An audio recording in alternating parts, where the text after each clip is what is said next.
With the Lucky Land Slots, you can get lucky just about anywhere.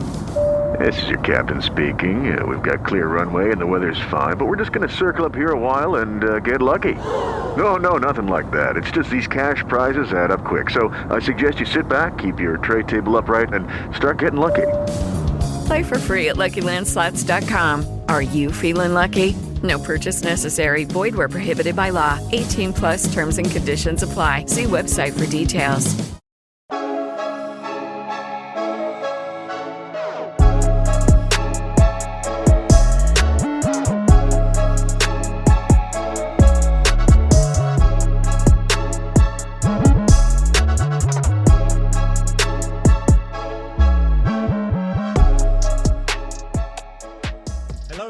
Welcome back to the Social Media Derby. For those of you watching on YouTube, please subscribe to the channel, like the video and share it if you can. And as always, if you have any comments or you want to discuss anything that we're talking about, please leave a comment down below. For those of you listening on Spotify, Apple or any other podcasting platform, as always, please follow and give us a 5-star review if you can. It really helps us get more people's eyes and ears, I guess, onto the show. But we've got a very great, exciting episode to talk through today. We've got 4 games to talk about. I'm going to say 2 of which were very, very exciting, 2 not so exciting. But before we get into that, just a quick one, Ant. How are you doing? You had a good weekend? Yeah, absolutely knackered. Been running around all of London with the godson, so yeah, absolutely shattered. But yeah, football-wise, wow. I think one of our teams has been involved in the excitement and the other has been involved in absolute boredom, but I would swap it in a heartbeat because it's boring. One team just getting wins. Things done, mate. We're just getting things done out here. Yeah, exactly. Robotic, Dr. Robotic. Yeah. Amen. I mean, yeah, you can't be a mini Pep without being robotic, man. That's part and parcel. Yeah, and I feel like that's harsh on Lego Head as well because it's actually quite fun watching you guys. Like, it's not like it's kind of boring because you're becoming quite dominant, but the actual style of play and stuff isn't Pep. Yeah. Pep's absolutely just send you to sleep stuff, and yeah, you guys are still somewhat exciting. You're like a hybrid team, so yeah, I like it. How was your weekend though? What did you get up to? Yeah, not too bad. Just sorting out a lot of stuff for next month. You know, obviously getting married and that, so. A lot of stuff coming thick and fast these days. A lot of money being spent, but you know, got to do what you got to do. So blowing money fast. Yeah, exactly. BMF out here. But anyway, let's get into the games. We're going to start off with the Chelsea Man United game. Obviously, the result ended in a 4-3, really exciting match between the two teams, with just the dominant team just shifting from one to the other over and over again. Gallagher scores really quickly inside 5 minutes. Something we're going to talk about later. Antony commits a foul on, I believe it was Cucurella.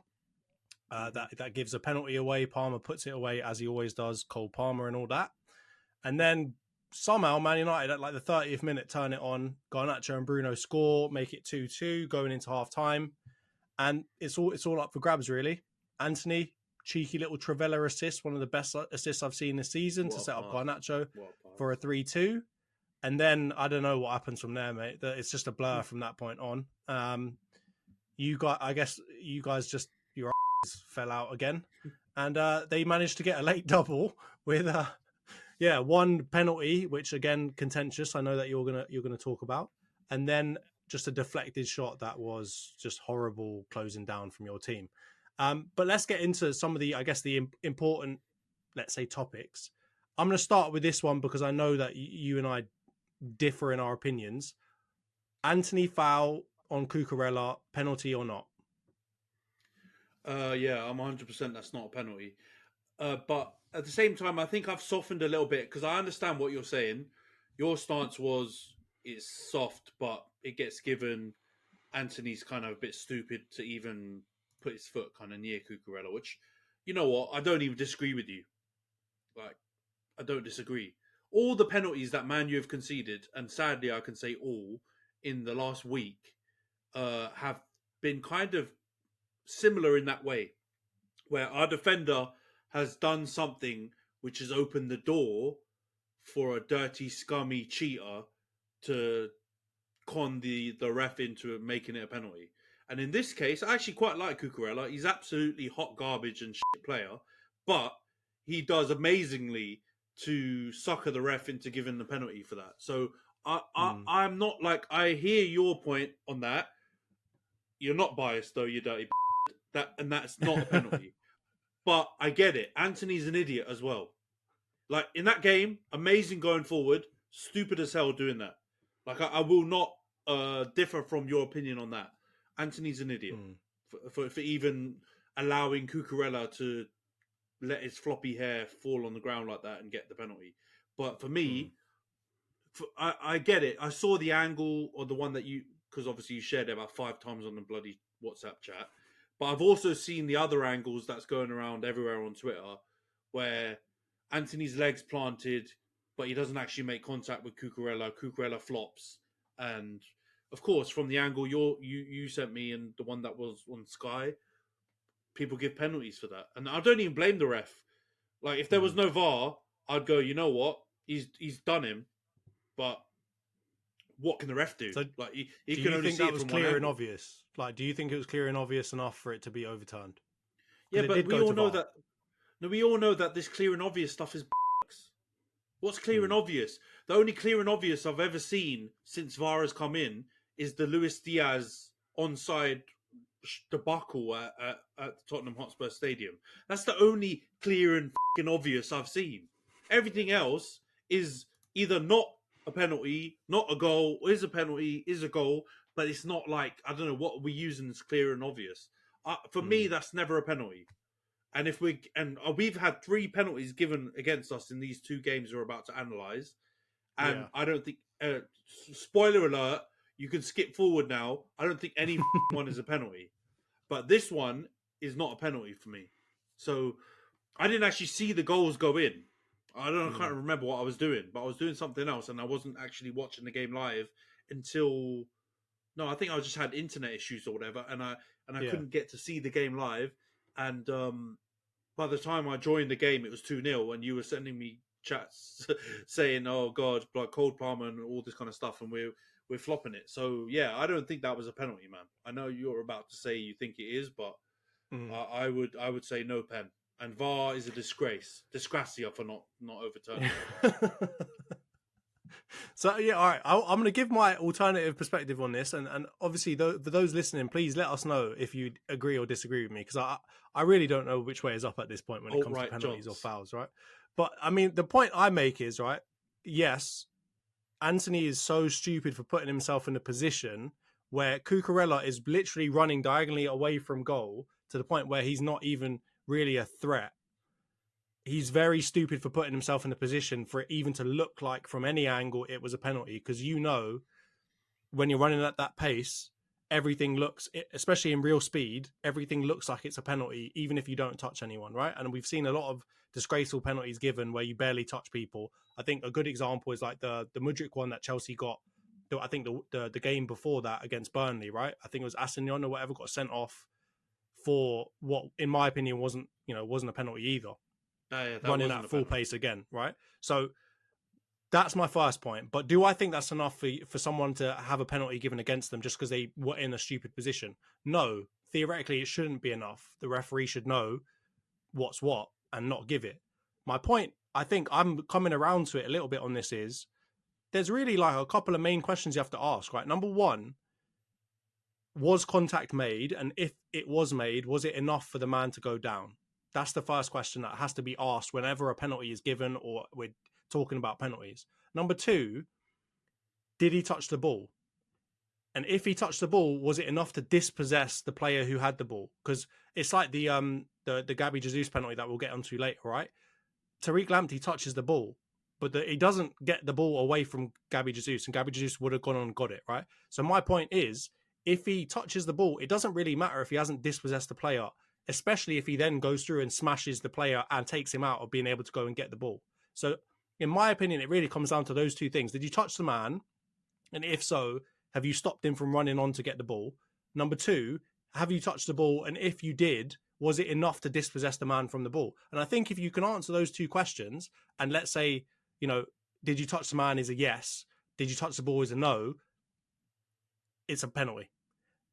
This is my point, right? It's like it doesn't seem like any questions are really being answered or there's any real like guidelines for it. But in my opinion, there was a touch on Antony.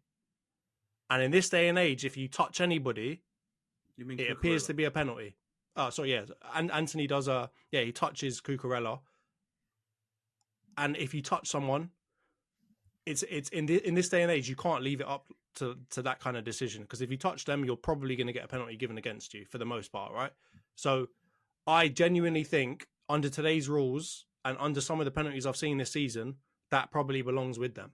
Do I think fairly it should be a penalty? Probably not. But today, the way that they've defined penalties is so poor that I can only judge it off of what I've seen previously given this season. And I'll say it's soft, yes, but in comparison to some of the other penalties I've seen given, it's about middle-ish, I'm going to say. But I know you disagree, and I think that gets us onto a second point, which is the second penalty that you've given away. I don't know what Dalot is doing. He just falls. He slips over. He slips over. Falls down. He's obviously knackered, and he slips over, and then that's what. And causes the incident. I think it's Madueke, right? He kind of it is just falls down. And in real time again, it looks like, what the hell are you doing? Again, Ant, penalty or not? That's not a penalty. And you know what? At the time when it happened, I was devastated, and I'm in a bloody Man U chat for tickets. Yeah, so they're ahead of me. They're ahead of me. They're ahead of the stream that I'm watching, and they're saying, "Oh God, Dalot, you prat," or whatever. And they've been onto Dalot the whole game because he didn't have the greatest game. And then I saw it happen, and I'm like, "You're an absolute prat. You're such an idiot," because it looks like he stumbled over and just basically thrown Madueke on the floor. And then you watch the bloody angles because VAR are faffing about, and Madueke's just completely NBA style flopped, and Dalot barely touched him. I'm being probably kind to him to say barely, because I don't even know if he did touch him at all. And I think, you know what, going back to your previous point, I get it. If you have a line drawn in the sand, any sort of touch, we're not talking about what, like actually laying hands on someone, but like any sort of touch, and you can police it by having some sort of LBW style, I don't know, audio system where you can just tell as soon as someone touches another person, then fair dues, but we're never going to get there. And until then, it's going to be so subjective what is actually a foul, where you've kicked someone or you've stopped them from doing something, or whether or not you've just literally just touched them, like brushed them. And I think he may have touched Madueke, but not touched him, if you get what I'm saying. So I don't think that's a penalty. Looking at it back, I think he's done the ref again. By the way, that ref's a dirty scouser as well. It got revealed that he's a Liverpool fan. Though why is he refereeing Man U matches if he's a Liverpool fan? God knows, right? Yeah. Of course, he's bloody ready, trigger happy, ready to point his stupid little flipping Cumberland sausage to the penalty spot, and he gives a penalty. It's not a penalty. I've watched it back. It's not a penalty. So we're 2 for 2 being screwed over by that prat. It's not a penalty at all. No chance. But Dalot, he falls over Madueke again. Like, it's fresh out of the diving squad. He just flops, and he does him. So fair enough. He cons the ref, and they get the penalty. But to be honest, it's a disgrace. It's like back to Arteta, disgracia. They did not look like scoring after Garnacho scored that goal. Unbelievable assist by Antony, by the way. After Garnacho scores that goal, they don't look like they're going to score for weeks, and it literally had to be an incident like that for them to get back in the game. And then we can talk about how terrible the last goal is. But the last point I'm making on penalties is not only that, but you've given away 2 penalties against the team that scores flipping every penalty, right? Again, Cole Palmer. I don't want to buy into the hype, but my brother does not miss penalties. They come on. I can buy into the hype, of course, but I'm not going to be like sort of what Chelsea fans are saying about him, right? But yeah, you've given 2 penalties away to like the team and the player that does not miss penalties. What? What are Chelsea fans saying? Have I missed some Chelsea? You know, obviously the whole Ronaldo the whole. or something? No, it's the whole Foden Saka conversation, right? Now they're trying to come butt on. their noses in and say, all right, it's time for us to put him in there, and he's better than both of them. Ridiculous. And I'm not taking any of that yet, right? It's been half a season, or let's say 2/3, 3/4 of a season. Set yourselves down, lads. But anyway, getting back to my point, he's a baller, he is. But after that penalty, again, it's a constant theme now with Man United. You're fall out. And you just stop doing the basic jobs of a football team, right? So I think just after the penalty, they have an attack and Nico Jackson completely fluffs it. He just ruins something that was a really exciting chance. They managed to get a corner off for it. None of you go out to even look at Palmer, let alone close him down. And he manages to get a shot off, which bounces off of, I think, McTominay into the goal. Yeah, what is going on with Man United right now? Why can't you keep a lead? No idea. 2 times in a week. Obviously, the Brentford one that we discussed last week on the pod. Yeah. Which was a complete smash and grab. But still, we should have seen that game out. We should have. Like, that's a winning goal by Mount. Man United of old sees that game out. Well, no problem. Well, a good team sees it out. You don't even have to be some mythical Sir Alex Ferguson team to see that out. A good, well-managed, experienced team with bottle can see that game out. And then you come away with it with 3 points and you say, well done, you've absolutely got away with one there. But that's what good teams do and all the cliches come out. This one, I actually think we were deserving. There's the one thing that Ten Hag said after this game that actually agreed, that we should have won that game. After Chelsea had an unbelievable first 20 minutes, but I think after that, it was a good 50-50 game and we've got more experienced players. And I feel like we were fair game to win that game 3-2. At worst, 3-3. But obviously, once it goes 3-3, you see from the kickoff, like we just went ultra attacking on Football Manager. Like we put everyone up to the halfway line, played a long ball up, and just went ultra attacking.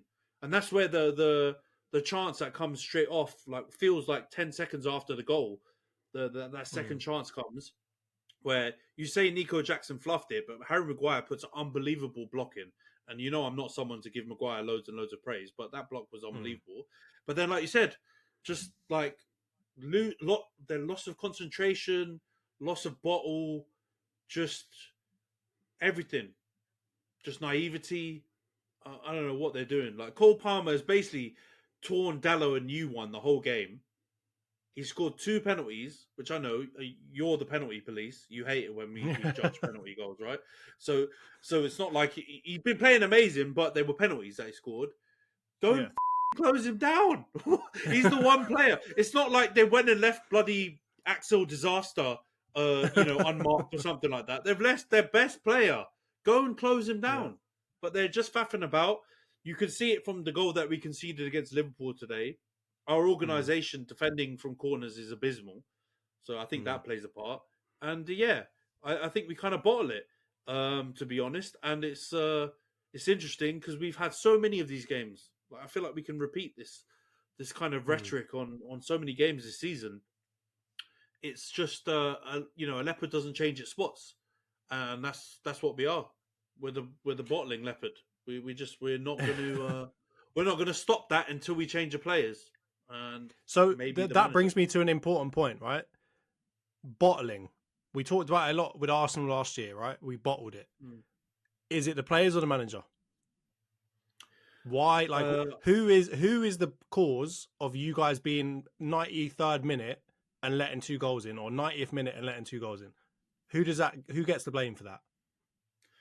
I don't think it's one or the other. I think they're both. They both play a part, but I'm gonna attribute more blame to the players. They're on the pitch, right? So this is the thing. I heard Redknapp waffle a lot out of his stupid ass about Kobe Mainoo on the Liverpool game, and we'll talk about that a bit later. But the point I'll make later is there's got to be, and it ties into this, there's got to be some professional pride, and there's got to be something that you take the onus yourself and make a decision on the pitch to do. So even if Ten Hag's saying, mark this zone, mark that zone, don't do this, don't do that, in all of his pre-game stuff and halftime and whatever, if you can see following his instructions are going to cause a problem, You have to take the ownership to make a different decision that you know will help the team. And our players, number one, don't look like they bloody understand what Ten Hag wants them to do. Number two, completely incapable of taking ownership over their own decisions and making a decision that will help the team. And that the corner's a really good example. I don't really believe you need to have like the best corner set piece coach in the world to be good at them. At least not defending them. Maybe attacking them. I get it. You might need to come up with different routines and that. But defending them, like, how long have corners been a big part of the game? Since it was created or whenever it was introduced. Come on, man. You need to know how to do that. And especially short corners, blocking someone from the short corner. It doesn't really matter that it's Cole Palmer. That just adds injury into insult, right? But you've got to go and do better. So, bottle jobs. I'm not going to be Don Robbie and be all sensitive about it. We've been bottle jobs. We've been bottle jobs all season. We weren't bottle jobs under the same manager last season. But all I can say is, you know, I'm going to get the violins out. We've had a lot of injuries. A lot of the players that we played this season, a lot of the players that we played this season, not all of them are the same as last season. So there are a difference in players. We've seen more minutes for Maguire, more minutes for McTominay, more minutes for a lot of players that didn't necessarily get minutes last season, and they've just proven themselves to be what they are, which sadly is not up to this level. So that's it. Let's move on to the next game. All right. Well, let's get into the next game. Obviously, I mean, just for everyone that's listening and watching, I messaged Ant after these games and kind of like, you know, getting him up for the Liverpool game, trying to say, what are you going to do? You're going to help us out in the race. What are you going to do, mate? And he basically gave me short 2-word answers. I'm dead inside. It's over. I thought something like major in his life had changed. I thought he was talking about something completely different at that point because it sounded, very defeatist. But you were done with it by the end of that game. So let's get into that game. Obviously, very quick overview. To be honest with you, very even game. You know, Man United and Liverpool actually looked like they were roughly on the same level. It wasn't crazy one-sided either way.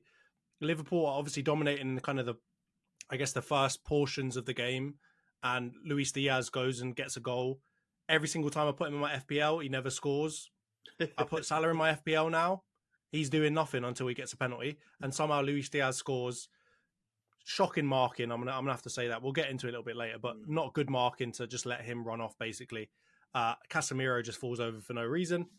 And then, I don't know, Kwanzaa, mate, you are young, I get it, but your ass is falling out as well. And Bruno just managed to smash one past old Kelleher. Nothing he can really do about that, not really his fault. And then it becomes the Mainu show. And he does a very reminiscent goal of the Makeda goal, right? I can't remember who it was against, but he did the Makeda goal where he kind of just turns around, barely looks at the goal and smashes it top corner. To get you back to 1-1, or I guess not 1-1, sorry, to 2-1. 2-1, yeah. And then again, your asses fall out, and Wan-Bissaka gives a penalty away. And to be honest with you, in contrast to Chelsea, you know, Salah and Liverpool are not a bad team to give a penalty away to, because they put some graphics up of his penalty record.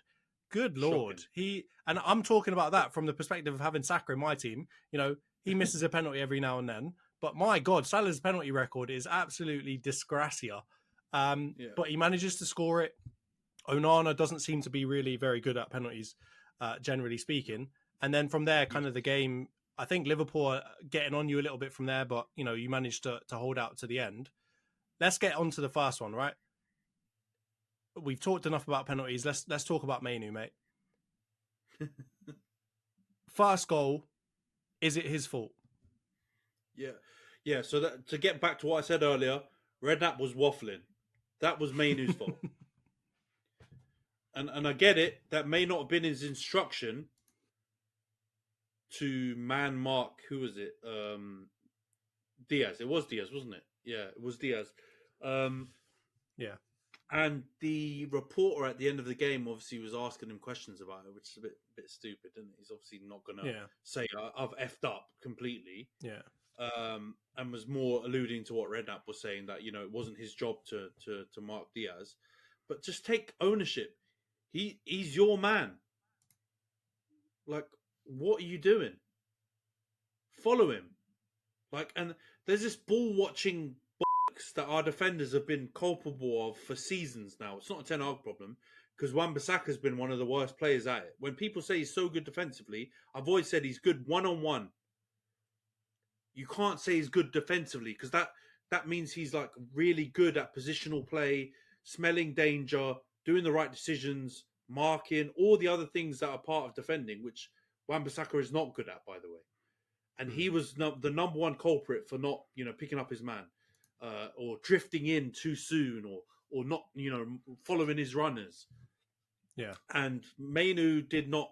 He just allowed Diaz to peel off him, and then he does well to finish it. To be fair, but Mainu, I said it in. I think I said it to you, and I said it in that Man U group chat I talked about earlier. That was probably his worst half, because I know people hammer him for the West Ham mistake, but the ball rolled under his foot. I don't think he played badly in that game. He made one error, which sadly led to a goal. That first half against Liverpool, he was not good. So, and you said Gary Neville was on him, and I think actually Gary Neville was there. Gary Neville was rinsing him, and it kind of seemed like he was rinsing Ten Hag through him, really, because he was like, positionally, why are you so high up all the time? I know you're doing that, but why? There's a massive gap behind him. So I guess that's my question is, do you think it's down to Mainu specifically, right? Because obviously we talked about it's not maybe not his job to follow that man, maybe that somebody else is supposed to follow him. But as you said, accountability, you got to go after it if you see there's a problem or a gap, right? Do you think his performance in the first half is just on him, or do you think that again it's maybe a Ten Hag thing, it's part of the system, and it's just not clear, maybe the tactics given? No, I think G Nev's point on the being so high up makes sense. That's 100% a Ten Hag thing, because I don't believe that's him doing it of his own accord. And when Mainu's not in that position, the other midfielders that play there do the same thing. McTominay does that as well. Yeah. So it's definitely not a Mainu thing. And the corner thing, I've obviously just said I think he should take ownership. I think he should follow the man. But at the same time, I'm going to give him an out because he's a young player. I don't expect young players to know all of these things. If that was Amrabat, I'd be on to him. I already am kind of. I'm saying go back to Fiorentina. Yes. I would have been on to him just for that. Whereas with Mainu, I kind of allow him the same way I allow Garnacho when he's a bit frustrating attacking wise and he doesn't make the right decisions or overdoes things or whatever. You kind of just got to roll with it, don't you? Because they're young. Hopefully, you expect them to grow and learn and kind of develop those kind of innate skills. But at the same time, it's obviously disappointing, and I'm not going to absolve him of any blame for that corner because I don't give a flying shit if that we're playing a different marking system where it's not his man. That is his man because he's on him. So once you've decided that, don't let the guy run off you. Simple. But I'm not going to kill him for it, and luckily I didn't go really hard on him because second half Mainu was class, and he was probably our best player. And he fought back and bounced back unbelievably in the second half. And I wonder whether it was him motivating himself or Ten Hag, lit a firework up his ass. But whatever it was, he came out absolutely smashing it. He was unbelievable in the second half. Yeah, and he obviously goes and scores that goal, which we've got to talk about there, right? Obviously, very, very reminiscent of Makeda. Makeda didn't end up turning out to be very much for you guys in the end. Scored a couple of important goals, of course, but never really went on from there. What has Mainu got to do? I know it's a hard question, but what has Mainu got to do to ensure that that is not him and that he continues to be an important part of this team? It's probably the obvious stuff, isn't it? But I mean, it comes down to your character. It comes down to your chances. I think Makeda was. I'm not going to blame him 100% because at the time the team that he was trying to break into had superstars. It's not easy for a youngster to break into that team. I don't know how many youngsters we had break into that team. Let's be real. Like this was when Ronaldo was in his mid-20s. It wasn't a young Ronaldo. We didn't really have loads of young players kind of joining the team at that time. So I'm not going to hammer him too much. But obviously, you're right. He didn't turn out to be what some people had hoped when he was kind of dubbed a wonder kid. I think it's a blessing and a curse to be in the position that we're in, because this is kind of the position we were in when Rashford broke through. This was the same position that you guys were in when Saka, Smith Rowe, and your current crop of really good, young. They're not really youngsters anymore, but you know what I mean. Like early to mid 20s guys broke through was when you guys were absolutely mudded. So it's the same thing happening to us now. We've obviously got Garnacho, who's, I think he's our most important attacking player. He might not be the best to look at compared to the Rashfords or, the other players when they're on song. But this season, if Garnacho's not humming, if he's not, doing something for the team, we're out here struggling. And he doesn't always make the right decision. Like I said earlier, he's frustrating sometimes, but he's come through clutch more times for us than some of our experienced players. So I have to call him out for that. But yeah, Garnacho coming through, Mainu coming through, Højlund's still really young. I wanted to give a shout out to Kambuela as well. Kambuela, he was unbelievable. Like, you might not think he was like standout, but I don't think our defense suffered having him in there. I would have him in there. True. Like, if we had injuries, I would have him in there without... I was saying this already in other chats and whatever. I think I said it to you. Just ride out the youngsters now until the end of the season. I've had enough. I've said it. I'm dead inside. I want to feel alive again. So just play the youngsters. Play Højlund, play Garnacho, play Mainu, play Kambuela, play Ahmad. Please, God, play Ahmad. What does he have to do to get some bloody minutes? What's happened to him now, man? I think Antony was harshly done by to not start this game because of how well he was, because of how well he played against Chelsea. But if you're gonna not play him, put bloody Ahmad in, for God's sake, give him a chance. But my point is play the youngsters, and then you'll see a lot more. I reckon you'll see even more sprouts. Because to be honest, we're not seeing sprouts from this style of play thing, which we'll get onto in a minute. But we are seeing sprouts from our youngsters, because that Mainu goal was world class. Like I know we Man U fans have been guilty of hyping players for as long as time as this, but this Mainu thing, and we talked about it, and you were questioning my hype train early doors, as was a lot of people, but he's the real deal, man. I don't know what he'll become. I'm not gonna say that because that's ridiculous, but as a first team player in this Man United team going forward, he's nailed on. He's nailed on. He's going to play every single game if he's fit. Yeah, and I think it's justified. It's like, Casemiro, flog him ASAP, please God. At this point, I'll take a pack of McCoys for him. Whatever, get him out of here. Absolutely disaster class. Get 2 me in a row. Pack of Quavers, mate. Get me a pack. Yeah, no, I don't even like Quavers. The place up, I'll take Quavers. I'll take Space Raiders. I'll take anything you can give me, mate, to get Casemiro out of it. Because the last 2 games, all time smelly. Boy. Yeah. Chelsea, he was falling all over the shop everywhere. Useless, couldn't string 2 passes together. In this Liverpool one, in the second half, I thought he was playing for them. He did not pass it one time to our player. And then at the end, he just lost his head and started doing like crazy tackle. That one on Luis Diaz at the end. Yeah. Like he just absolutely lost his rocker. So get him out of here. Play Mainu. Get me a couple of midfielders in the summer, and hopefully we'll actually have one. Right now we don't have a midfield. So yeah, Well, overall, I mean that's a great point, right? You don't really have a midfield, so I want to get onto that. I think it was on the Super Sunday match day earlier. I was watching it just after I woke up. They were talking about it, and they had like an exclusive interview with Ten Hag, and he was asked the question of, "Do you have a style?" It's been made, it's been said in the media that he doesn't.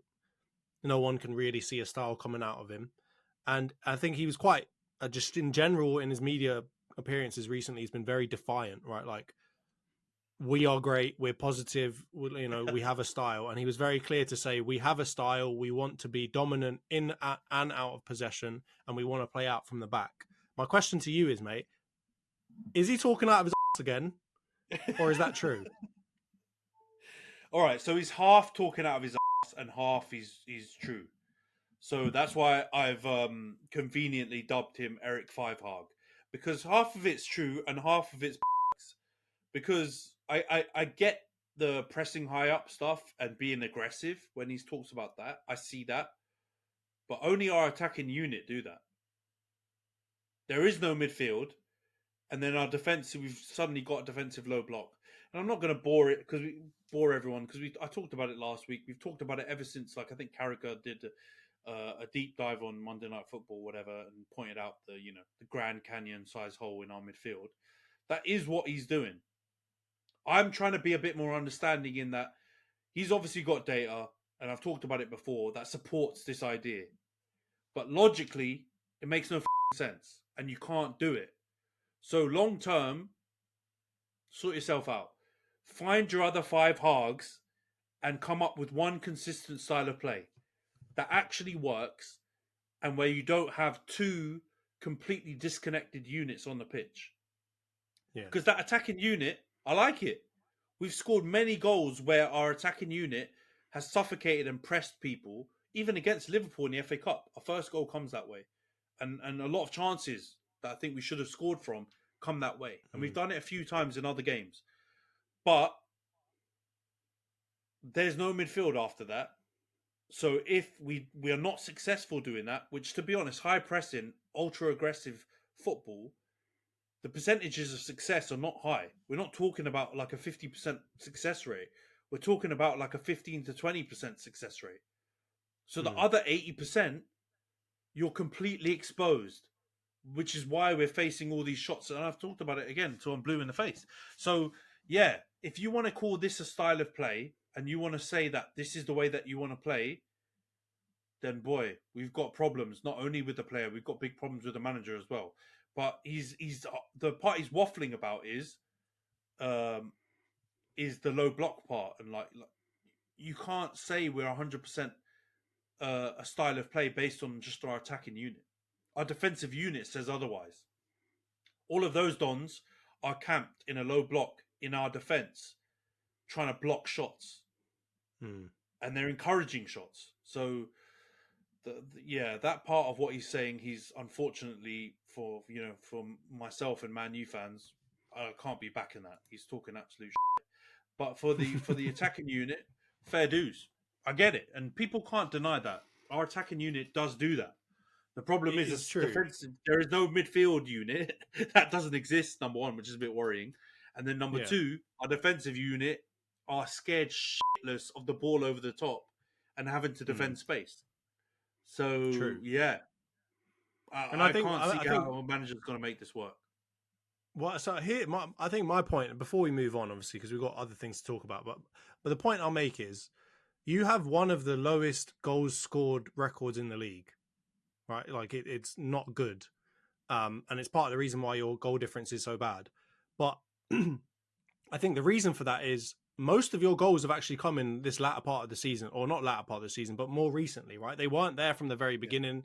I don't think you had figured out what that attack looked like. And I kind of feel like Ten Hag fell backwards into a style that he didn't realize was going to be there, right? Like, I don't think he can say he's consistently had that style from the beginning of the season to the end of it. I think this was probably in the last maybe 15 game weeks, he's figured out this style that Jamie Carragher went through of like high pressing from the attack and then just low block from the defense, right? And obviously it's partly because of injuries, I understand, but I don't think he can come out and say we have a clear style, because it seems to me like he has just stumbled upon a style that is managing to get him goals, but at the same time still conceding a lot of goals as well. So I don't think he can say with so much confidence and to be so defiant to all of the, the people talking to him that they have a clear style and they've had one and it's to do this and it's to do that, because I don't think we've seen it throughout the whole season. And I don't think you could even say really you played like this last season either. So it's kind of like he's switching styles, which again, injuries might come into the picture with that one because you have to do with what you've got. But at the same time, like, he hasn't been consistent. I can say for other managers, Gary O'Neill's a great example.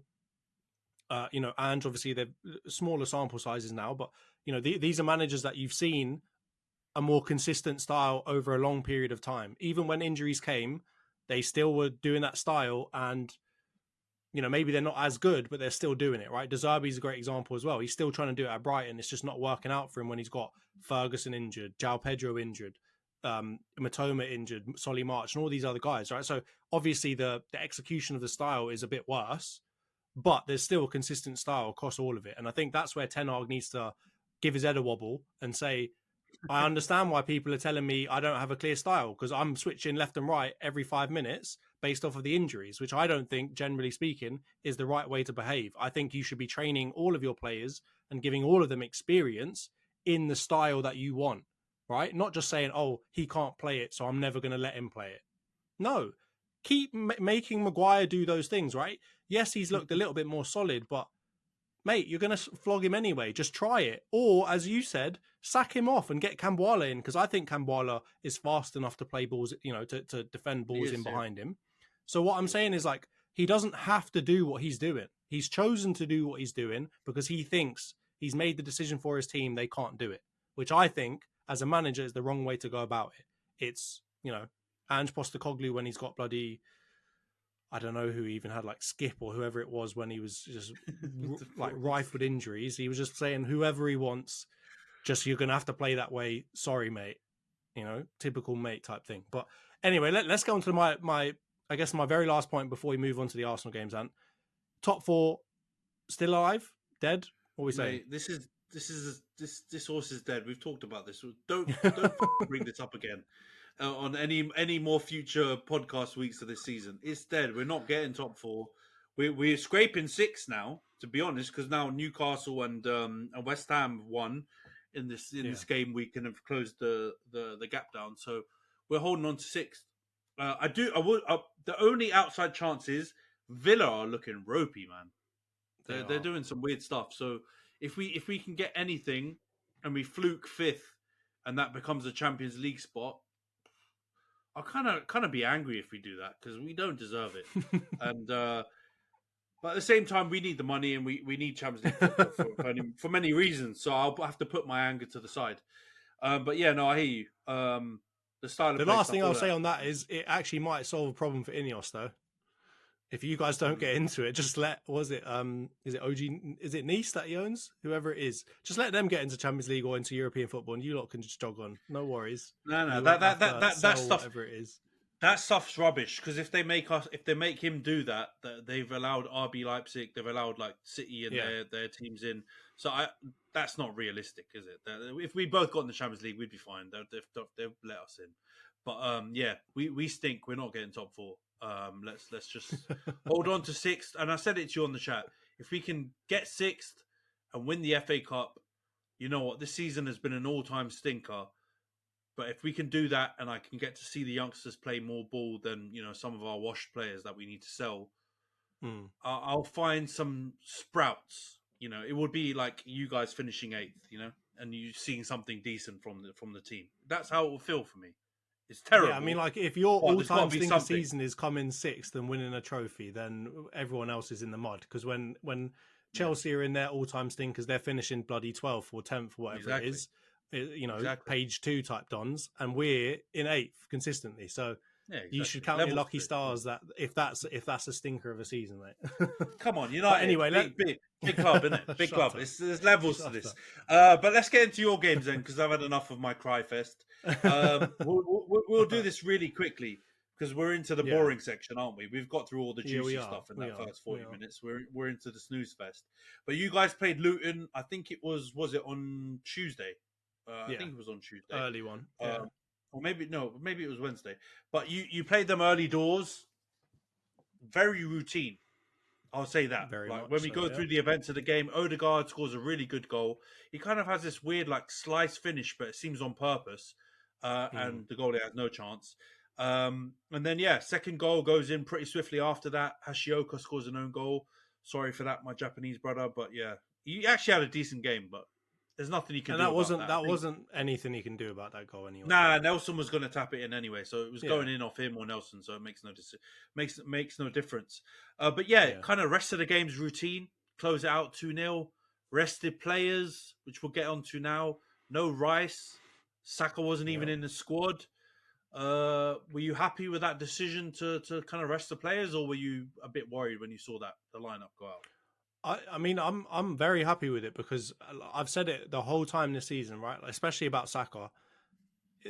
We're running the guy into the ground, right? And you're seeing, I know everyone's making jokes like, oh, every time he has a bad performance, he limps off. You lot can all the fuck fake off, lip. by the way. Yeah, you can all do one because that is absolute He's faking shit, it. by the way. But I mean, like, it's nice to see him actually get a rest, and it's actually nice to see like us do this and it not just become an absolute flop, right? Because when we've done it previously, not necessarily we've done it against the wrong teams, but we've done it against teams and then they've suddenly turned up and battered us. So from my point of view, this is what a title winning team needs to do. And I'm not saying we're going to win the title. I'm just saying if you want to be at Man City's level, if you want to be at Liverpool level, right, they rotate players, right? Both of them, not just for injury's sake. They rotate players constantly and they still manage to get wins. And if we can't go to Luton Town, who are a very good team, I understand, but are battling relegation, and we can't rotate a couple of players at home and win, then we got serious problems, and we don't even deserve to win the league or be in the race for that, right? That is Aston Villa, Brighton, Man United behaviour right there. We don't need to be in that conversation, right? So from my point of view, it is exactly what needs to happen. It's a routine victory. It's what you need to do if you want to be a very good team in this league.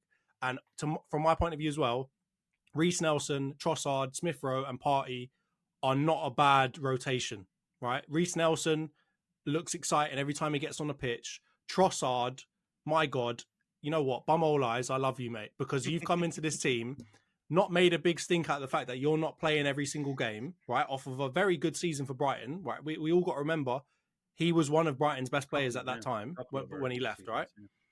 Right.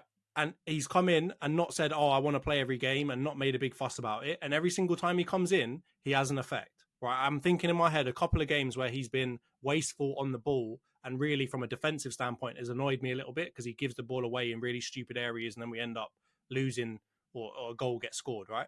But on the ball, my man is solid, right? He's pacey. That you saw it, right? Like I think it was in the Brighton game, right? We'll talk about it a little bit later. Mate, he's got the pace and he's got the finish and he's got the composure to do what he needs to do. So I'm happy to see him in there.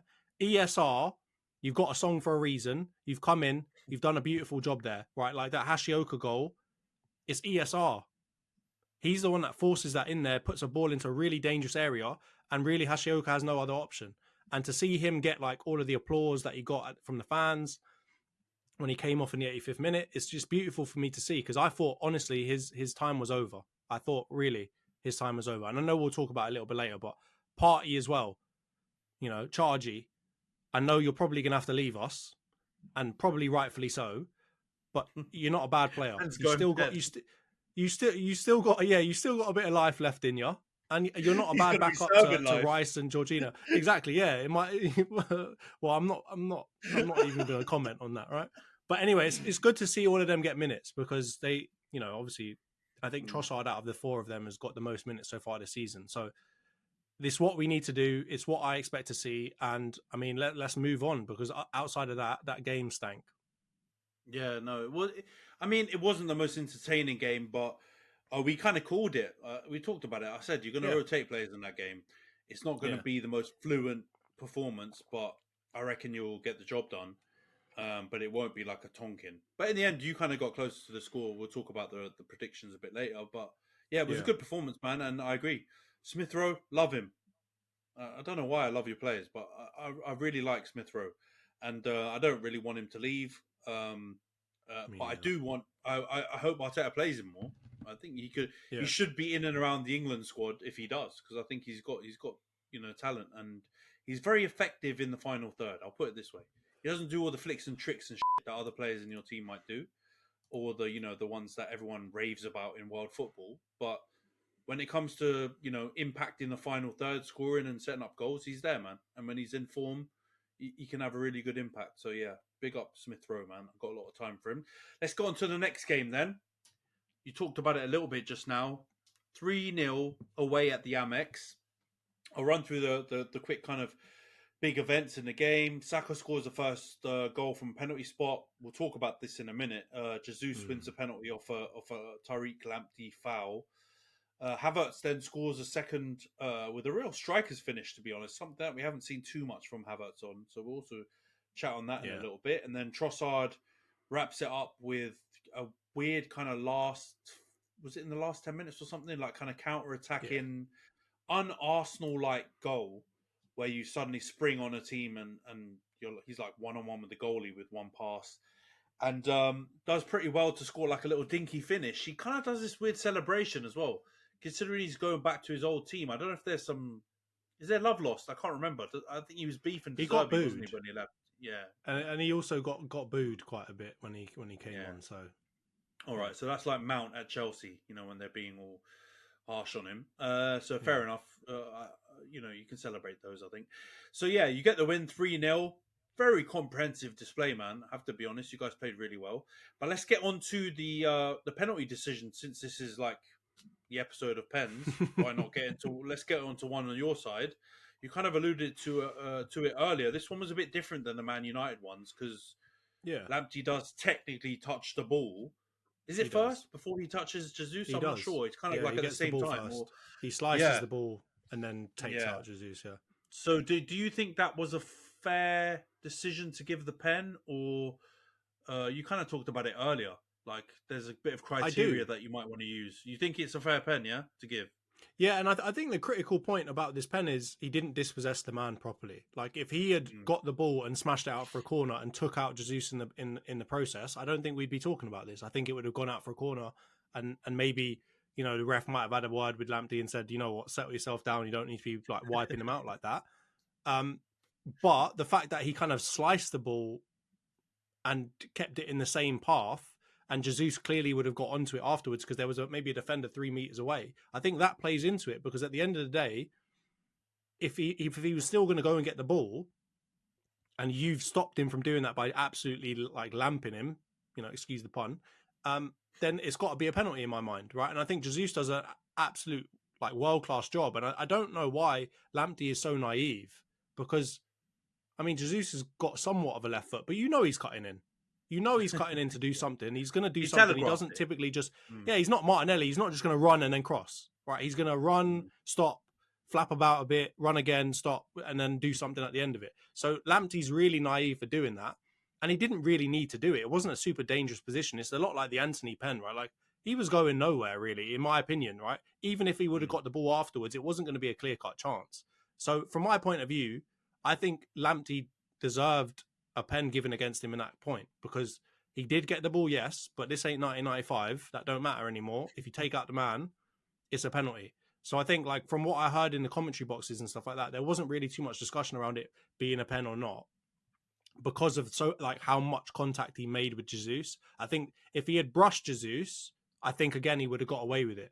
But he absolutely wiped him out. Like a lot that Casemiro challenge earlier today on Luis Diaz. He just wiped him straight out.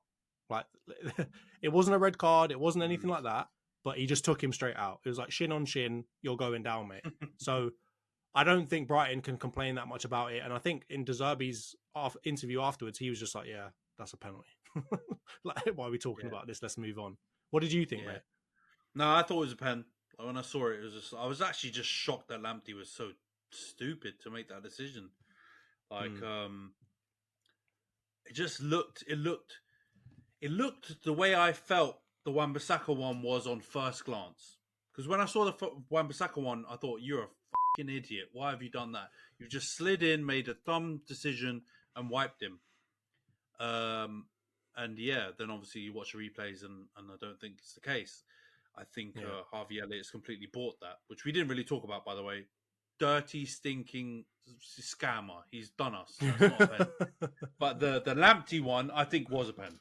Because, like you said, he touches the ball, but it does nothing to where the ball's going to go. The trajectory stays the same. Jesus is still getting it. And then he completely takes his legs out from underneath him. Stupid as hell. So early in the game. What an idiot. And I really liked Tariq Lamptey. I thought he looked like such a promising player when he went there. But, yeah, he's found it difficult, I think, under De Zerbi. I don't know if his... And also, him and Adingra were rinsing Zinchenko earlier in that game, by the way. Like, that first 30 minutes. No, I know that, but I mean, like Tariq Lamptey was having a good performance. Like him and Adingra is a bit stinky, and he dives a lot. He really got on my nerves in that game. But the two of them were causing Zinchenko major problems, and I know the bar is really low to cause Zinchenko problems. But like, from my point of view, like Lamptey, mate, you were doing so well up until that point. You just you lost your head when you saw Jesus doing all the flip floppy bits. But Jesus is tricky, man. He's a tricky player. I get it. Like people don't give him enough credit for like some of his like his ball control and his trickery. He's good with the ball, man. This is the reason why don't play him as striker. Play him anywhere else because the worst attribute he has is finishing. Everything else he does is pretty good, if not very good. Let's not talk about Zinchenko. We don't want to waste our time on these things. Get him out of here. Let's talk about Havertz then. He scores again, like the stupid song that you sing. This time a really different finish, though. I don't think I can remember too many Havertz goals where he's kind of just instinctively in the right place, kind of just like nips in front of the defender and toe pokes it in. But yeah, he scores the goal, which basically wraps up the game, to be honest. 2-0. What did you make of his performance? I thought he was pretty good, man. And what do you think of the goal? I think it's his highest scoring season since he's come to England, more than any of his Chelsea seasons. So, are you going to run back some of your slander, or what's happening? Oh God! All right, I'm going to answer that in a couple of different ways. First of all, Havertz ain't the type of player that's just going to light it on fire, right? He's not Cole Palmer. You're not going to come out of the game at the end on the eye test and be like, oh my God, Havertz was the best player on the pitch by far, right? Unless everyone else stinks.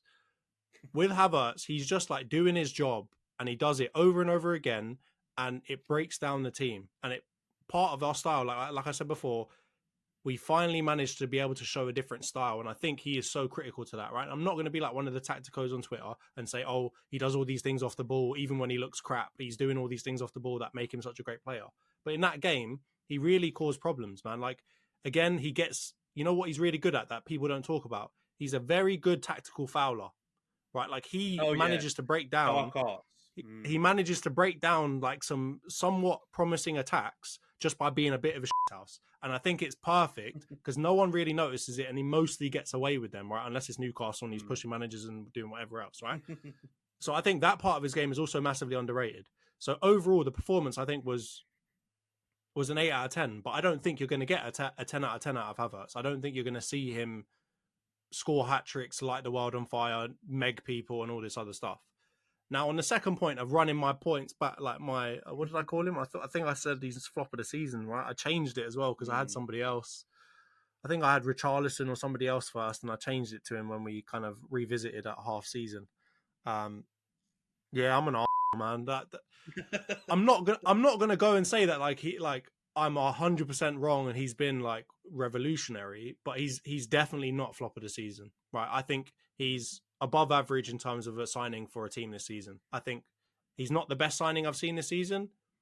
He's not the worst. I think he's just above average, right? He's contributing something to our team that we weren't able to do before. He's obviously, as you said, getting on a score sheet a lot more than he ever did at Chelsea. Have that, Chelsea fans. You're trying to say that, you screwed us and that you got the better end of the stick. You couldn't buy a goal to save your life from a striker these days. I think you'd want him back because Nico Jackson, the only thing he can do is, hit up Astrid Wett's number. He's not hitting targets. You know what I mean? He's hitting up influences. He's not hitting that target either. Exactly. He's missing everything. He's on and off the pitch. He's missing everything. So, I mean, I've got to run it back. Havertz, he's not the flop of the season. I don't think he deserved that from me. And as an Arsenal fan, I shouldn't be doing that to him. But I'm going to blame Arteta for that because at the beginning, I was just like, what are you doing, bro? Disgracia. I know, it's disgracia. I'm deflecting like no one's business out here. I'm Neo from Matrix. But like, Arteta, you should have explained it better, man. Just give us a heads up. Send out a press release or something. Just let people get on side because you left him to the Wolves. That lone donkey just left to the Wolves. So yeah, but no, I hear you. Though. I'm sorry, Havertz, man. I'm sorry. No, I hear you though. He's one of those players. He's gonna need to convert the masses. He's not a flashy player. He's someone that you need to give time. And in modern football, we don't like giving time. So it was always going to happen with Havertz. The fee stuff we should try and get rid of. I'm not saying that because we spent a lot of money on a lot of players, but it's just generally it's not really fair because that's the business side of things. That's down to the clubs haggling and whatever, and the contract situations or whatever. Like it's not realistic to think that people actually believe spending 105 million on Rice, and he's amazing. I'm not saying he's not, but 105 million is crazy for a DM. We all know that. But now you guys are saying we could have chucked another 20 million, right, to West Ham because of how good he is. So it shouldn't hold as much weight in the discussion about whether a player is worth it or not. It's like, my biggest bugbear is talking about Pogba because people always bring that stuff up, and he was a very good player. Like, was he world class? Was he the player that we thought we'd get? No. But when people throw in the price tag and all that kind of stuff, I'm like, come on, guys, give me a break, And I think with Havertz, he also got unfairly tarnished with that by rival fans, definitely by your fans as well. And now you're seeing he can be a useful player for you, like you were hoping, and you just got to use him the right way, and things will be all right. But let's get on to kind of, the news that we haven't talked about yet, or kind of the stuff that's happened off the back of these results. You guys are top. And you're top on goal difference, but, we're so late in the season that it's not just like joint top. I've heard some shameless Liverpool fans say joint top before, and we'll leave that to them. But you're not joint top. You're ahead, and your goal difference by about 10 or 11 or something like that. It's quite a substantial one. So it's basically an extra point, So what do you think now? Now that you're top, do you guys do you feel more confident? Do you feel like you can see it through? Because now it is in your hands again, right? Like now that this game week has gone the way it is, what's your general feel of the title race? Yeah, I mean, like I've got to start with the graphic that I saw earlier. They were talking about in the studio, and I think they had Arsenal still. I think the bookies still have Arsenal as the third favourite. They've got us at like 29%, Liverpool at 31%, and then Man City at 40% still, even the fact that they're in third. And I'm not going to go quite as far as that. I'm not going to say that we're like third favourites. I do think, from my point of view, we've still got the hardest run in. And I saw some shameless Liverpool fans trying to say because they've got 3 games in a short period that their run in is the hardest. No. Give me a break. If you play Burnley, Sheffield United and Luton in 3 days, I still expect you to beat all 3 of them, right? So don't whinge about, having to play a lot of games in a certain amount of time.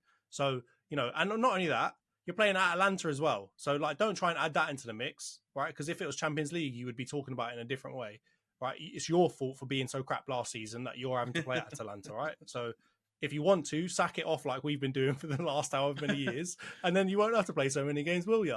But from my point of view, I think we're probably joint second favourites, and I would still say, I still think Liverpool are favourites, just. And the reason why I say that is because of the fact that they've got the easiest run in, and they've still got the added factor of Klopp leaving, which I don't think any other team has that like emotional factor to contribute to all of their games, right? I know that they've got a lot of injuries and this, that, and the other, but Salah's back in, they've got, they're talking about McAllister being signed in the season. So don't come chatting to me about all this other stuff about your team ain't good enough, or you haven't got these players and that players and whatever else. You've still got the best centre-back in the Premier League era. You've still got the best goalkeeper in the Premier League era, and these are their words, not mine. And you've still got Salah, who you're saying is probably up there with the likes of Henry, etc., in terms of being one of the best attackers in the Premier League. You've got all 3 of them, and you've got apparently the signing of the season now. So don't go bottling it now and saying, oh, it's because of the run-in and because of this and because of that. Mate, you got given a penalty today. You could have lost 3 points. So relax yourselves. So from my point of view, Liverpool's still top. I think we still have a really hard run-in. And to be honest with you, the games that worry me most is really just like the Tottenham game. That's the one that's really, really worrying me. The other games, I'm not saying that they're easy games, but I think they're winnable games. But that Tottenham game away, I'm not liking the look of that, because Tottenham, while they're not maybe firing as they were in the beginning of the season, they're going to be so up for that.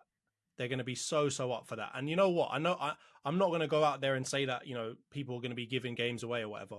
But if it comes down to the last game of the season and it's between Arsenal and City, for example, or, Arsenal and all 3 of us, and Tottenham have got to play Man City. They might do a cheeky little QPR, mate. They might do a cheeky little QPR. They might do like a West Ham, Man United type thing, and just let them have it, because the hatred that they've got for us. What I heard recently about Daniel Levy, and I'm not going to get off like subject too much, but I heard that like he literally bought cranes when they were building their new stadium because he couldn't find a crane that wasn't red. He bought cranes and painted them blue, and there's nothing in that stadium that's allowed to be red. So that is the level of hatred that we're working with here, and I share the same hatred for them. But man, that worries me, because we've got to play them, and then they've got to play both Liverpool and Man City. So they have a massive effect on this. And they can't win a trophy, and they're not very important in the world stage, obviously. But this might be their time to shine for them, for their fans. This might be their own little trophy, just keeping a Premier League out of our trophy cabinet. So I'm still not having us as favourites, even though technically, we are top right now. And the goal difference is obviously like an extra point because we're so far ahead in terms of goal difference. But I've still got to look at the fixtures and just be like, those are hard games, man. Those are hard games to expect us to just go on like a 9 or 8 game running like winning streak from here on, or 7. Sorry. Yeah, I don't think you can really separate anyone, and I'll probably still put maybe City just about edging it if someone had to put a gun to my head, just because they've done it so many times, and they're only a point off. You say third, but they're a point off, so it's not really third. They're kind of like they're second, and you guys are for points purposes joint top, right? So I think I just about nudge it to them, but yeah, I think your fixture running is your obstacle. I think your performance has been equal, if not better, than City throughout the season. But you got to go to Spurs, and I see that as the big problem. And I will say, it will be interesting when you come to Old Trafford, because I think if you take away some of our I forgot about that game as well. No, but no, I was going to say, I actually think I don't want this to happen, but I can see Arsenal going and winning there, and I can see it going a similar way to City coming and winning at Old Trafford this season. Because, you might think that you just had your Tottenham soliloquy. I'm not going to get deep into a Liverpool soliloquy, but you might think that this is my bias or hate to them. But genuinely, the two best teams I've seen this season on performance have been Arsenal and Man City. I know Liverpool up there, and what they've done is actually work wonders.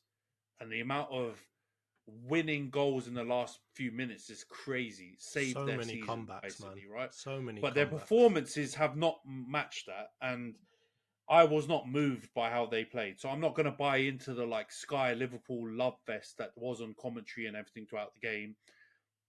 I thought the game wasn't a complete smashing like everyone else is saying, and I agree with you that it was a bit more even. I think the first half the stats looked abysmal. We didn't have a shot, right? So it looks terrible. But in the second half, we more than made up for it. And the game is 90 minutes, not 45 minutes.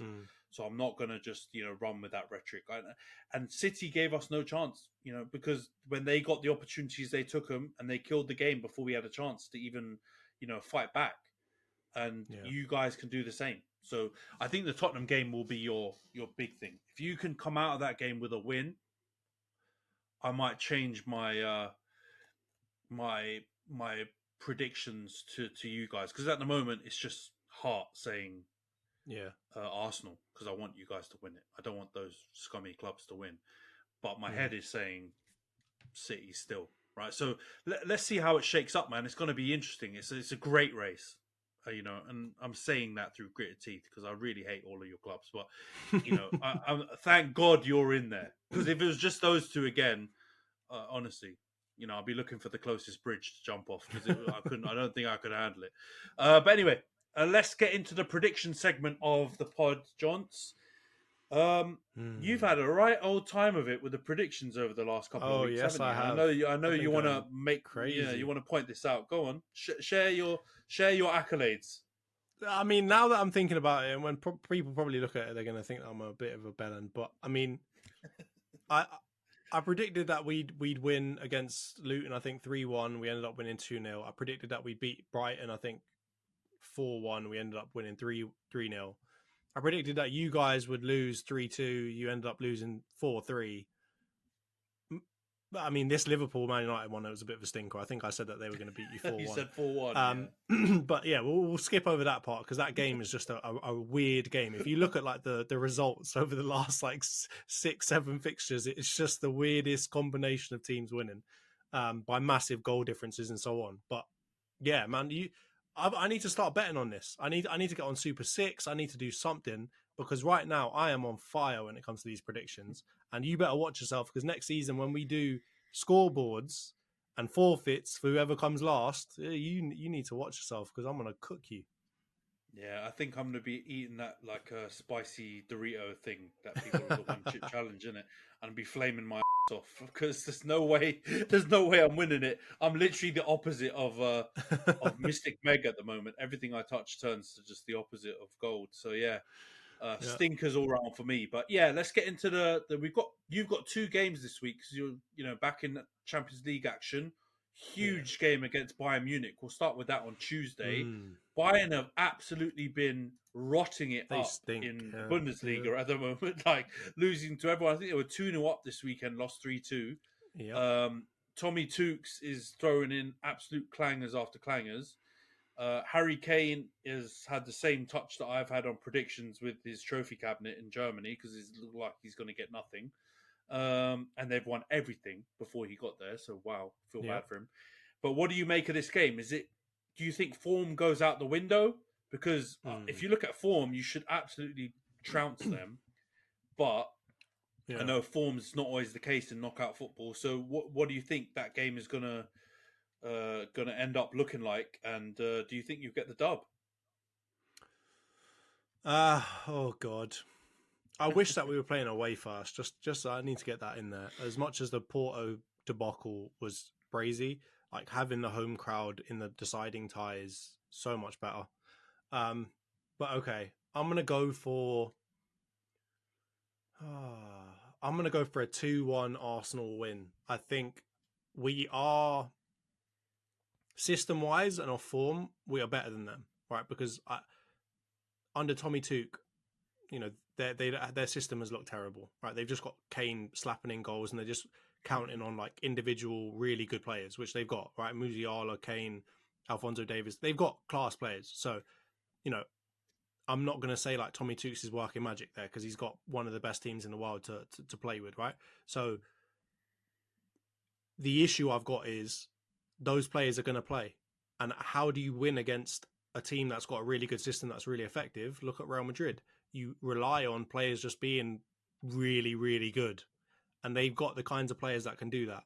So I don't see them not scoring against us in either of the ties, to be perfectly honest with you, because I think Harry Kane just hit 50 goals and assists for the season. I think he's the first player to do it so far this season. I think by a mile, because Haaland's been a bit stinky. So, man, I don't think we can look past the fact that they've got Harry Kane and Musiala and these kinds of players. So I think they're going to score. But I think with the home crowd behind us, I think we'll have just enough to get over the line. Especially if we've got like a fit squad.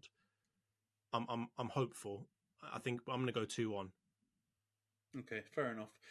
I can see this being only an Arsenal win. I'm going to be honest with you. I'm not trying to jinx you.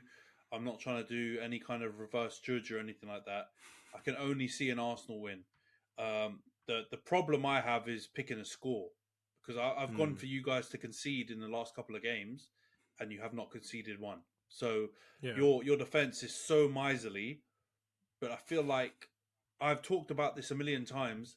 You guys in Champions League just haven't, to this point, haven't shown your Champions League self, I would say. Like you haven't shown certain elements that I would feel as comfortable with you in the Champions League as I do predicting games in the Premier League.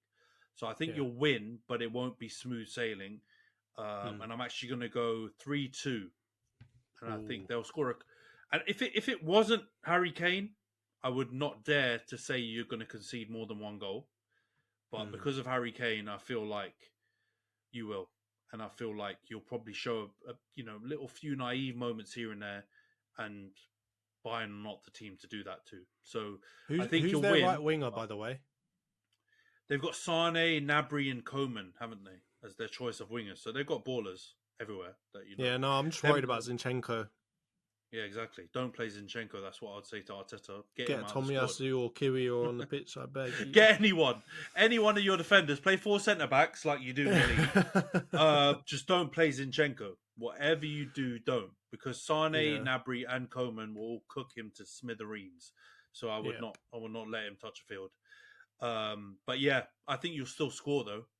Like absolutely, you're firing on all cylinders when it comes to the attack. But I think defensively, you're still kind of working out your footing in Champions League. So I'm going to say 3-2 Arsenal, which will set up beautifully for the second leg, by the way. I still think God you can away go there goals don't matter anymore. If it does end up 3-2, thank God away goals aren't important anymore. Yeah, exactly. Let's go then, because we don't have a midweek game. We're out of everything in Europe anyway. So let's go to the weekend predictions then. We've flipped it, and we're first. So we're going to play on Saturday. We're away at Bournemouth. Bloody hell. They've pumped us once this season. The only thing I will say before I get into my prediction, they've not looked as good in recent weeks. They lost away to Luton. Iriola's been struggling. I don't know if it's because the players are knackered. I haven't really paid too much attention whether they've had loads of injuries or anything like that. But yeah, Solanke's slowed up FPL wise, so I've kicked him out. So that's kind of told me all I need to know about Bournemouth recently. So yeah, I think we've got a better chance than, if they were playing as well as they were kind of around Christmas. I'd say this is a stinky fixture and we're going to get slapped. But I actually think this will be one where it will be tight. And I think I'm going to go for a 2-1 Man United win. But, at this point, we talked about it. It's a crapshoot. Could be anything. We could draw, we could lose. But I'm going to go for us to win 2-1. I reckon Bruno, Garnacho, either one or both will get on the score sheet and we'll just about nick it. So I'm going to go 2-1 Man U. What about you? I was actually thinking 2-1 as well, because I think they will score. Because even against Luton, I know they lost, but they scored. But in the last 5 games, they've scored every single game.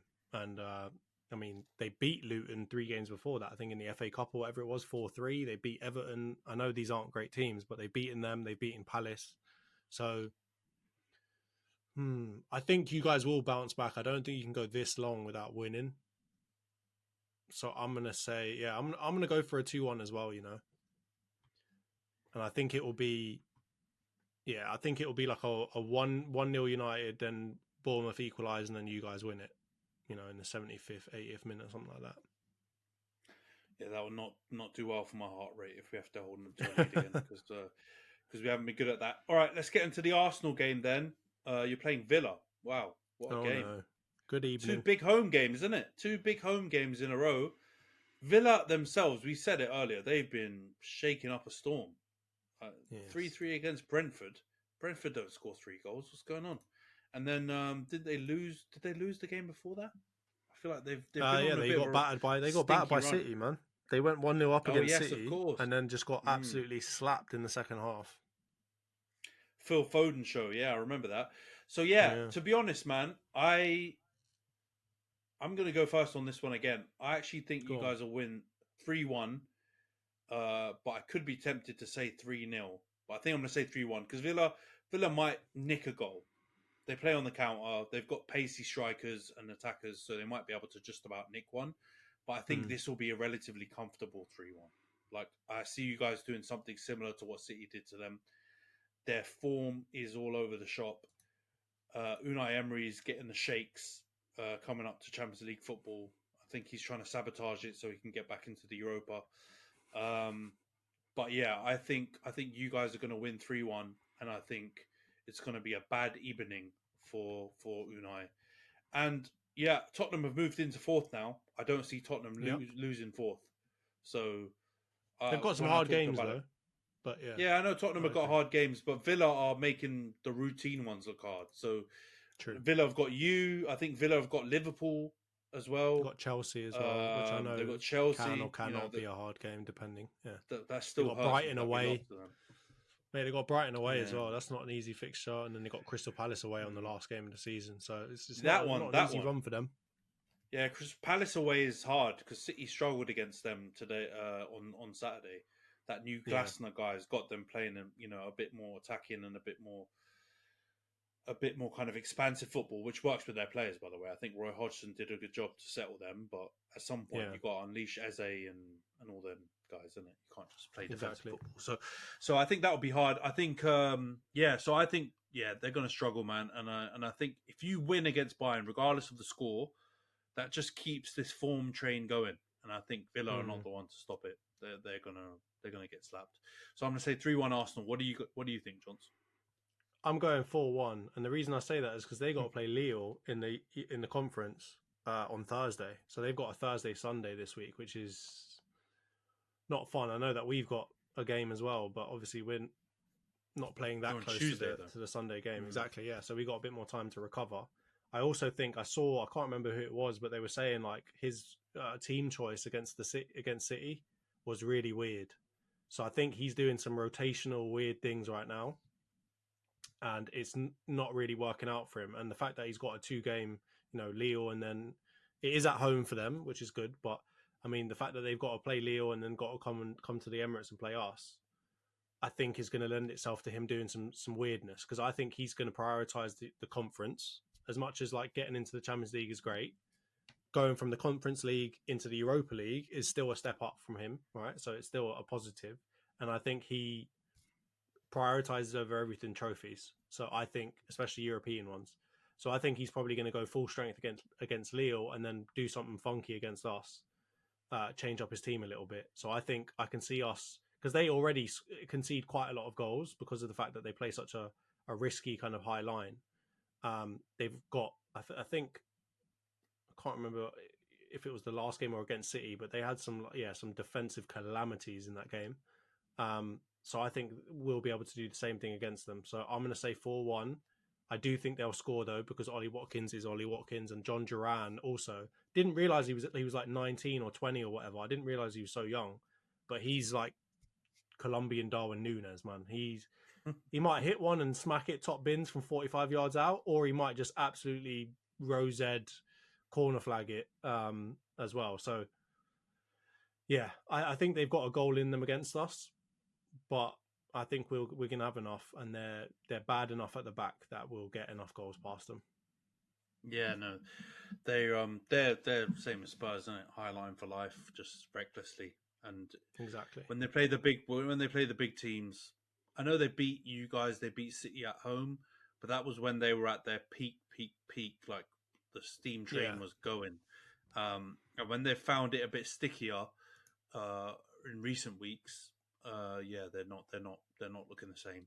And I mean, think their last 3, like I guess, or last 4 big fixtures, they got slapped by Chelsea at home in the FA Cup. They got beaten by you in the Premier League at home, and they got beaten by Tottenham 4-0 at home. So, I mean, add on the City, result. They're not doing so well against the top 4, like the traditional Big 6 type teams recently, are they? nah, they've had a massive drop off. I think people, and I'm not on like a Villa hate train. I really like Villa, and I really like Unai Emery, and I like a lot of their players. I'm going to ignore the fact that they were hammering Kobe Mainu and try and keep it real, try and keep it unbiased. But yeah, they just they've struggled against the big teams. They've looked a lot like pretenders, and I'm not trying to say that to be harsh on them, because I would say it very differently with a lot more vim if I was talking about Newcastle, who absolutely are pretenders. Get back in your box, you shit, mate.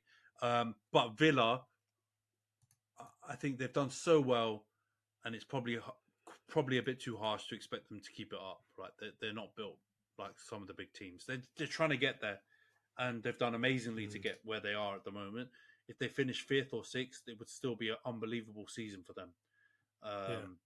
And if we were to steal 5th from them, it would be harsh, because I really think they deserve it. So, Agreed. I think it's just running out of steam, doing this Thursday Sunday thing, and having Unai Emery means he's going to go for it, which sometimes hurt you, like you've said. So yeah, it's just the way the cookies crumble. Let's see. They'll probably deal with things better next season. But I think, with regards to this fixture, I think it's a home banker. I would be very, very shocked if you didn't get 3 points and win it quite comfortably. So, yeah. Now, this is starting to worry me because we've got the same, I guess, overall result predictions for all of these, and you are usually wrong. God, okay. Let's hope you haven't jinxed it. Let's hope you haven't jinxed it, mate. The beauty of this is I've only if I do jinx it, I've only jinxed one of my results, and you've got two that are going to F up. So, you know what? I can live with that. I'll hold that. Oh, God. All right, let's wrap it up there. Thank you, Ant. Excellent conversation. Let's hope next week, you're not giving a bunch of terrible penalties against you again, allegedly. As always, thank you everyone for tuning in, and we'll see you next week. Cheers, Johns. Cheers, everyone.